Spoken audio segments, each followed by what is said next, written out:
Assalamualaikum warahmatullahi wabarakatuh. Selamat pagi dan salam sejahtera buat kita semuanya. Kembali di episode yang ketiga hari ini, Miskawi Kebangsaan akan memberikan satu gambaran materi terkait dengan tata cara seminar. Bahwa tata cara seminar ini menjadi satu hal yang penting untuk dipahami, salah satunya oleh mahasiswa yang sedang ingin melakukan kegiatan seminar, bahkan kegiatan yang berhubungan dengan seminar skripsi. Nah, di dalam proses pembelajaran ini ada satu indikator keberhasilan yang akan kita capai, bahwa harapannya nanti dapat memahami dan melaksanakan tata cara seminar. Nah, ketika berbicara seminar ini tentunya berhubungan dengan presentasi. Apa yang dimaksud dengan presentasi? Jadi presentasi itu salah satu cara untuk mengemukakan gagasan atau pendapat di muka umum. Jadi presentasi ini makalah di forum seminar. Jadi makalah tersebut disusun berdasarkan pada pendekatan metodologis. Nah, ini menjadi satu hal penting untuk dipahami oleh mahasiswa atau orang yang akan menyeminarkan sesuatu. Jadi ada kata kunci menggunakan pendekatan metodologis, berbicara forum seminar di depan umum dan sebagainya. Nah, selain presentasi, ada satu hal yang harus disiapkan oleh seorang penyeminar, yaitu adalah berupa makalah. Jadi makalah itu adalah hasil yang disusun oleh penyaji dalam rangka sebagai penyaji seminar. Jadi makalah itu merupakan tulisan yang akan dipublikasikan secara terbatas di dalam seminar untuk dilakukan diskusi atau tanya jawab. Nah, dengan dipublikasikannya makalah tersebut di dalam seminar, maka makalah tersebut dapat dimasukkan ke dalam proceeding. Tetapi saudara-saudara, ada beberapa persyaratan seminar yang harus dilakukan melalui komunikasi dua arah seperti yang sudah saya jelaskan di episode pertama dan episode kedua. Nah, dalam melaksanakan presentasi dilakukan dengan pendekatan yang pertama adalah fisik. Fisik ini berupa penampilan, di antaranya adalah postur atau yang kita sebut dengan gestur. Jadi kostum, tata rias, aksesoris itu juga sangat mempengaruhi di dalam sebuah seminar. Misalnya banyak orang-orang yang melakukan menjadi seorang penyaji atau seminar, mereka menggunakan dasi, jas atau baju yang elegan. Nah, jet itu juga menjadi penting, supporter atau peserta dan mobilitas. Itu adalah penampilan atau fisik yang menjadi persyaratan presentasi. Yang kedua, yang kita sebut dengan non fisik. Non fisik ini tidak lain adalah pembawaan. Misalnya sikap yang positif, sikap yang optimis, percaya diri, adaptasi, kreatif, dan manajemen vokal. Jadi manajemen vokal itu menjadi penting. Jangan sampai kita menjadi pembicara di depan umum hanya didengar di depan kita. Padahal di dalam kegiatan seminar itu banyak ratusan orang, di mana ratusan orang ini harus mendengar apa yang harus kita sampaikan. Jadi manajemen vokal itu menjadi penting. Bagaimana caranya? Ya, kita harus latihan, kita harus banyak latihan. Nah, di dalam elemen utama public speaking ini menjadi satu hal penting. Yang pertama adalah topik pembicaraan. Jadi topik pembicaraan ini amat sangat menentukan suksesnya public speaking. Jadi topik harus sesuai dengan pesanan pengundang atau ditentukan sendiri berdasarkan kedisiplinan yang dimiliki oleh seorang public speaker. Nah, terus yang kedua, siapa yang diajak berbicara. Jadi seorang public speaker mutlak harus mengenali siapa audiensi yang bakal mengikuti ceramahnya. Intinya menyamakan persepsi walaupun berbeda field of explain maupun form of referensi. Jadi harus menggunakan bahasa yang sesuai dengan audiens.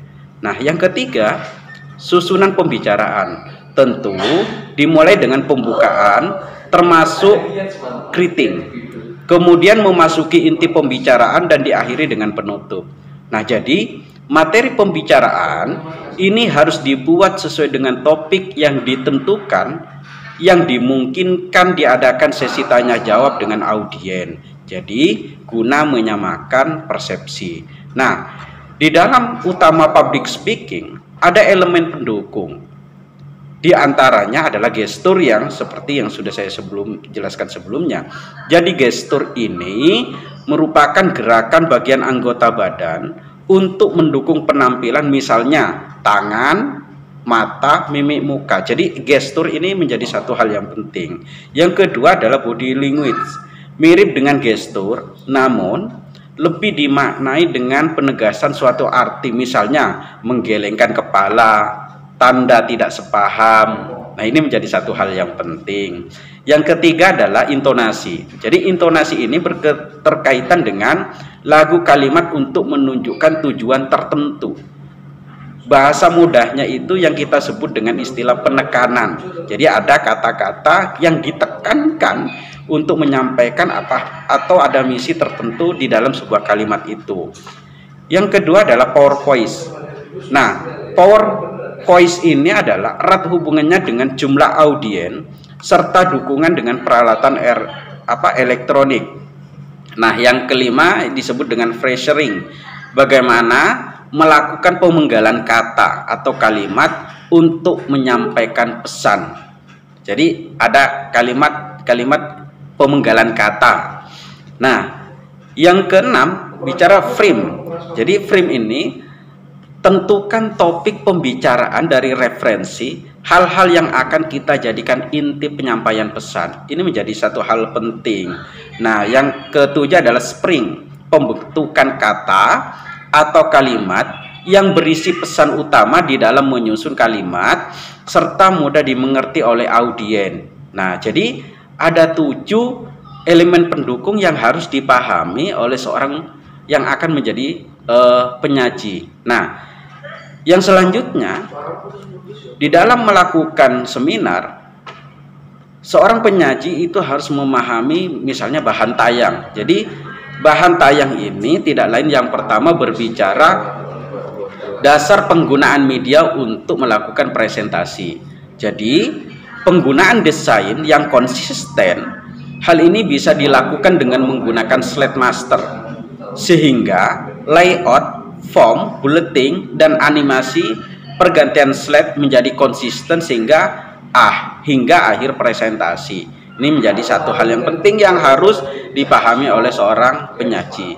Yang kedua, batasan jumlah baris di dalam slide. Jadi jumlah baris di dalam slide ini yang terlalu banyak menyebabkan slide tersebut menjadi terlalu penuh. Jadi slide itu jangan sampai terlalu penuh dengan kalimat-kalimat. Kadangkala ketika kita mengikuti misalnya seminar-seminar yang dilaksanakan oleh mahasiswa, paragraf itu langsung di-copy ke slide sehingga tidak paham mana yang menjadi poin yang akan disampaikan. Jadi seharusnya ada kata kunci atau kerangka berpikir yang disampaikan. Nah, terus saudara-saudara, akibat yang lebih parah yang saya sampaikan, teks yang disampaikan kecil-kecil itu, maka audiens tidak akan mau mencerna informasi di dalam slide itu. Nah, jadi pandangan mata itu menjadi satu hal yang penting, bagaimana seorang audiens itu bisa membaca slide yang kita tampilkan.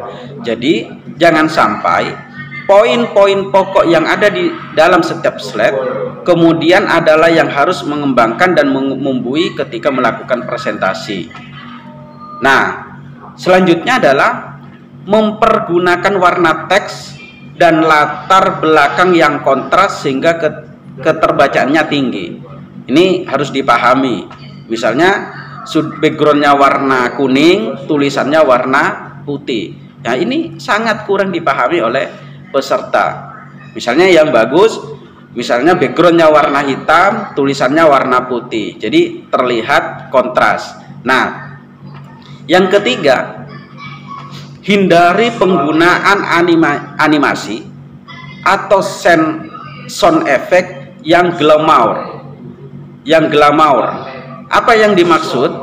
Jadi animasi dengan iringan sound effect yang glamour itu justru menyebabkan presentasi Anda tidak profesional, berkesan kekanak-kanakan dan tidak serius. Nah, ini harus dipahami.